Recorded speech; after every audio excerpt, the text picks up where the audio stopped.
Hallelujah, praise the Lord. आप सभी भाई बहनों को जय मसीह। आज के वास्तविक संग्राम में आपका स्वागत है। आइए हम आज के वचन में जाएंगे। आज का वचन है, प्रेम का मार्ग चुने। गुरुवार 15 जनवरी। प्रेम आपकी मसीही पहचान की सच्ची पहचान है। बाइबल से इफिसियों 4 अध्याय 31 से 32 वचन। सब प्रकार की कड़वाहट, क्रोध, रोष, कला और निंदा सब बैर भाव समेत अपने से दूर कर दो और एक दूसरे के प्रति दयालु और करुणामय बनो, और जैसे परमेश्वर ने मसीह में तुम्हें क्षमा किया है वैसे ही तुम भी एक दूसरे को क्षमा करो। हालेलुया। आइए हम बात करें। एक बार मैंने दो बच्चों को खेलते हुए देखा। खेल खेल में एक बच्चे ने दूसरे को हल्का सा धक्का लग गया और तुरंत उसकी आंखों में आंसू भर आए। लेकिन इससे पहले कि मैं कुछ कहता, वह मुस्कुराया, आगे बढ़ा और अपने दोस्त को गले लगा लिया। ना कोई शिकायत, ना कोई कड़वाहट, बस प्रेम की सबसे शुद्ध अभिव्यक्ति। कितना सुंदर दृश्य था। हालेलुया। प्रभु यीशु हमें प्रतिदिन इसी प्रकार प्रेम में जीने के लिए बुलाते हैं। उन्होंने कहा, यदि तुम एक दूसरे से प्रेम रखोगे तो इससे सब जान लेंगे कि तुम मेरे चेले हो। यूहन्ना 13 अध्याय 35 वचन। प्रेम ही हमारी मसीही पहचान की सच्ची निशानी है। यह इस बात से नहीं पहचानी जाती कि हम कितनी जोर से प्रार्थना करते हैं या कितनी बार कलीसिया जाते हैं, बल्कि इस बात से कि हम कितना प्रेम करते हैं, खास कर तब जब ये आसान ना हो।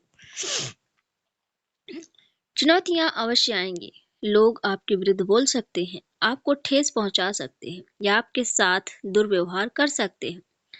फिर भी स्वामी ने कहा, अपने शत्रुओं से प्रेम रखो। जो तुम्हें श्राप दे उन्हें आशीष दो, जो तुमसे बैर रखते हैं उनके साथ भलाई करो, और जो तुम्हें सताते हैं, तुम्हारा अपमान करते हैं, उनके लिए प्रार्थना करो। मत्ती 5:44। यही विजय का मार्ग है। कड़वाहट, क्रोध और मन में रखा हुआ बैर भारी बोझ है। ये प्रगति के पहियों को जाम कर देते हैं और आत्मिक बुद्धि में बाधा डालते हैं। चाहे कोई भी हो, परिवार का सदस्य, सहकर्मी, पड़ोसी या कोई अजनबी, कभी भी अपने हृदय में कड़वाहट को स्थान ना दे। इसके बजाय प्रेम का मार्ग चुने। प्रेम केवल मुस्कान या मधुर शब्द नहीं है, यह दिव्य सामर्थ्य है। यह हृदय से आरंभ होकर आपके कार्यों में प्रकट होता है। इसका अर्थ है दूसरों को वैसे देखना जैसे परमेश्वर ने उन्हें देखता है। उसके लिए अनमोल और बहुमूल्य।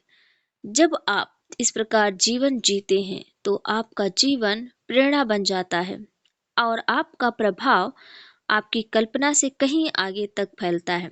इसलिए अपमानित किए जाने पर बदला लेने से इनकार करें। चुनौती आने पर विचलित ना हो। यीशु की तरह अपने हाथ उठाकर कहें, हे पिता, इन्हें क्षमा कर, क्योंकि ये नहीं जानते कि क्या कर रहे हैं। प्रेम को अपनी प्रतिक्रिया, अपनी भाषा और अपनी जीवन शैली बना ले, क्योंकि प्रेम में चलने से आप परमेश्वर की पूर्णता में चलते हैं। Hallelujah, praise the Lord. और गहराई में जाएं। इफिसियों 4 अध्याय 31 से 32, इफिसियों 5 अध्याय 1 से 2 आप जाके पढ़ सकते हैं वहां पे। आइए हम घोषणा करेंगे, आप हमारे पीछे बोल सकते हैं, मैं प्रेम में चलता हूँ जैसे मसीह ने 24:26 मुझसे प्रेम किया और अपने आप को मेरे लिए दे दिया। मैं प्रेम के मार्ग को अपनाता हूँ और दयालुता के साथ प्रतिक्रिया करता हूँ। मैं शीघ्र क्षमा करती हूँ।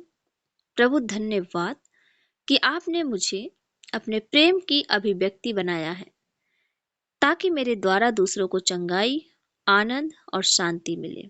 हालेलुया। आप दैनिक बाइबल अध्ययन में पढ़ सकते हैं। एक वर्षीय बाइबल अध्ययन योजना मत्ती 11 अध्याय 1 से 30, उत्पत्ति 36 से 37 वचन। 2 वर्षीय बाइबल अध्ययन योजना में आप पढ़ सकते हैं मत्ती 6 अध्याय 14-24, उत्पत्ति 15 अध्याय। Hallelujah, praise the Lord. अगर आप हर दिन वचनों को सुनना चाहते हैं तो हमारे चैनल को लाइक एंड सब्सक्राइब करें और ये वचन दूसरों तक लेके जाएं। आप इसे दूसरों तक भेजकर उनका जीवन बचा सकते हैं। हालेलुया। आप सबको परमेश्वर की आशीष प्रभु यीशु के नाम में। आमीन।